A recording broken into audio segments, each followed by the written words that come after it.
İkinci leksiyimizni başlaymiz, hürmetli vatandaş. Endi bu leksiyimiz mundaq.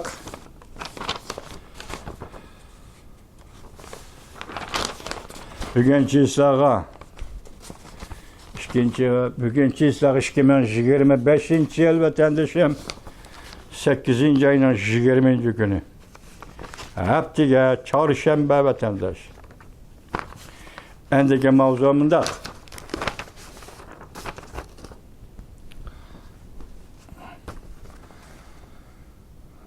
Prezident Donald Trump hükümeti Uyg'urlarning mecburi emgekeden işlengen mahsulotlarni import qilishni cheklashni, po'lat temir, seng qatorliq Jongodan import qilinadigan mahsulotlargacha kengaytdi.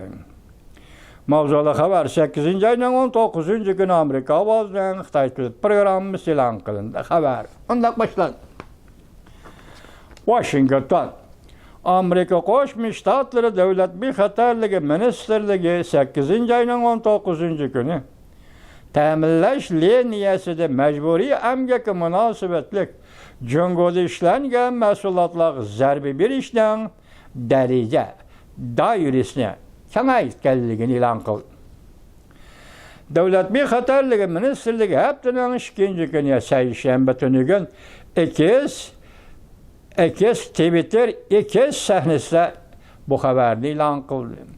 Jongodan kelgusida import qilinadigan po'lat temir, mis, seng va chilan yeydigan chilan qatorliq mahsulotlarni eng yuqori darajada tekshiradiganligini bildirdi. Davlat bexatarligi ministerligining qo'l ostidagi tamojna va chegara qo'g'dash idorasi Uyg'urlarni majburiy emgakka selishdan oldini olish qonuniga asoslanib, Jongoning bu mahsulotlarni qattiq tekshirdi.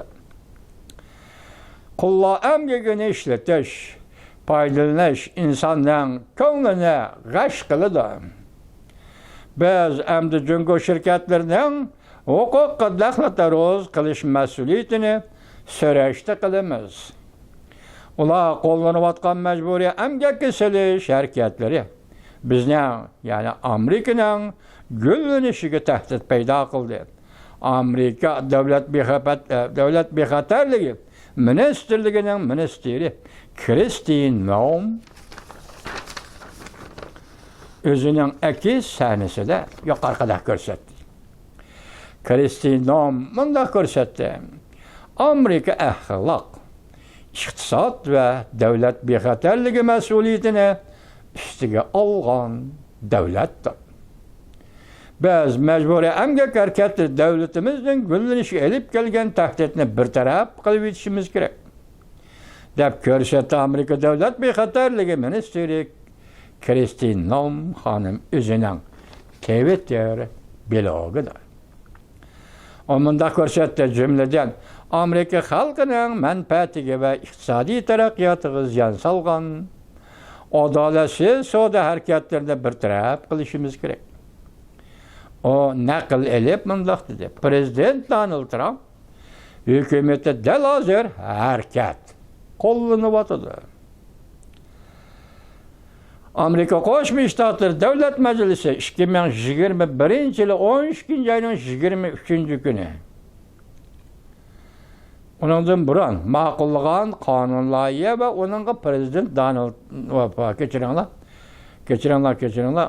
Amerika Qo'shma Shtatlari Davlat Majlisi 2021-yilni ma'qullagan va 2021-yilning 12 ayning 23 kuni kelganda sobiq prezident Joe Biden imzo qo'ygan va 2022-yili İki partiya a'zolarining umumiylik qo'llashi orqasida Uyg'urlarni majburiy emgak selishning oldini olish qonunni ma'qullagan va emgak import qilingan majburiy emgak kuchi bilan ishlangan tovar mallarning Amerikaga bozoriga kirishni, jumladan Xinjiangdan kelgan tovar mahsulotlarini cheklashni boshlagan.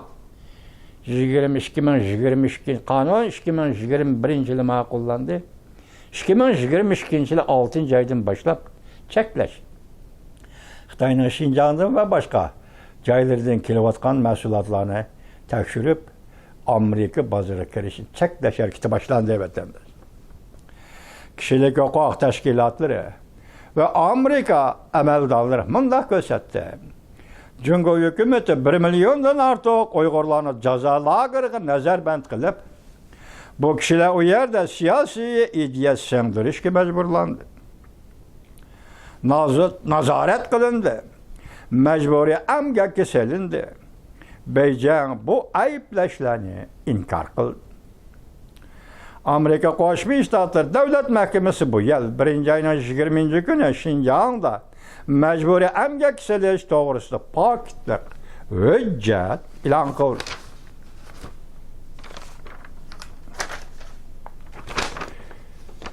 Hujjatda mundaq ko'rsatildi. Mecburi emgak Şinjan'da Uyg'urlarni jazo lageriga nazarband qilish. Şinjan'da Uyg'urlarni, mustamlik Uyg'uristonda Uyg'urlarni bostirishning muhim vositasidir. Amerika Qo'shma Shtatlar Davlat Mahkamasi bayonotida mundaq ko'rsatdi. Şinjan'da, ya'ni mustamlik Uyg'uristonda Şinjan hukumati kelgindilar hukumati yo'tkab berguchi hukumatdir.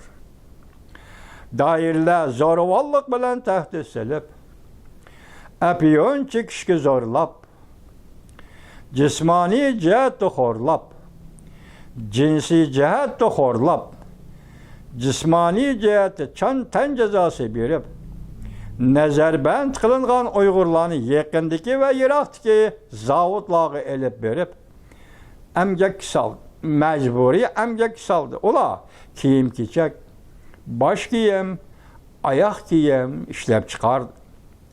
Gilam to'qishga majburlandi. To'qimachilik fabrikalarida jipak jip yuyishga solindi. Yemek içmek tayyorlash, bayramda kiyim-kechak tayyorlash, qurilish materiallari, qo'nchoq yasash tayyorlash, quyosh energiyasi aslahalari ishlab chiqarish tayyorlash va yana qayta energiya asboblarini qurashtirish, iste'mol qilingan elektronlik asboblar, karvat kirliklari, soch yuyish sopollari, tozalik buyumlari, shaxs qo'llanish uskunalarini, maska, ximiya mahsulotlari, dori-darmak va boshqa tovarlar Uyg'urlarning majburiy emgaki bilan ishlandi. Bu mahsulotlar hozir dunyoning har qaysi joylariga, shirkatlarga va oilalargacha yetib keldi.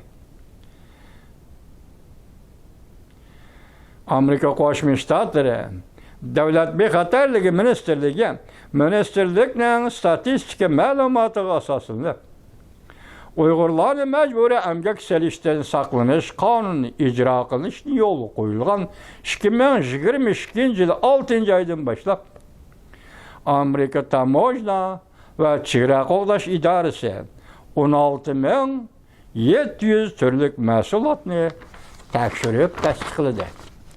Tekshirib tasdiqlash degan masala bormi yo'q? Masala bo'lmasa masala yo'q bo'yicha, masala bo'lsa masala bo'yicha tasdiqlash. Umumiy qiymati 37 milliard dollarga barobar. Men xato dedim, bu demiş o pul. Bu 370 milyon dollar mı yoki bilemedim. 37 milliard deb aldım. Kechiring vatandosh. Kiyim-kechak, mashina zapchastlari, ximiyaviy mahsulotlar, elektrik mahsulotlar, taxtay pol va quyosh energiya batareyasi qatorliq mahsulotlarni o'z ichiga oldi. Amerika Qo'shma Shtatlar Davlat bexatarligi ministerligi Uyg'urlarni majburiy emgak solishdan oldin olish qonuniga asoslanib 144 yurishlik shirkatni ta'minlash liniyasi majburiy emgak ishlatgan shirkatlar qora tizimligiga tizimladi.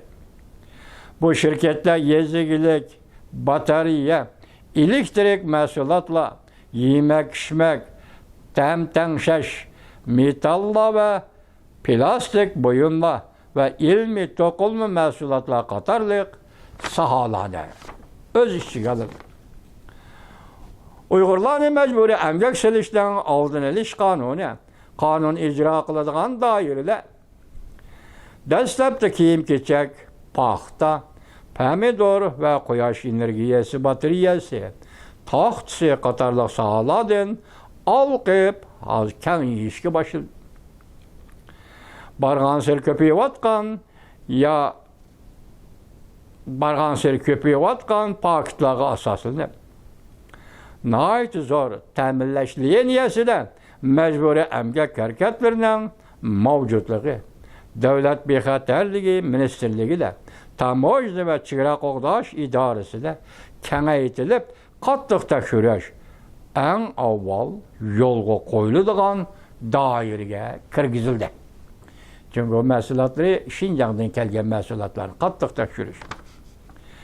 Muşunlar hisoblaganimiz 8. ay ishida vatanda 8. ayning 2. kunidan 8. ayning 2. kuni, 8. ayning 13. kuni, 8. ayning 12. kuni, 8. ayning 2. kuni deb bo'ldik shundaqla.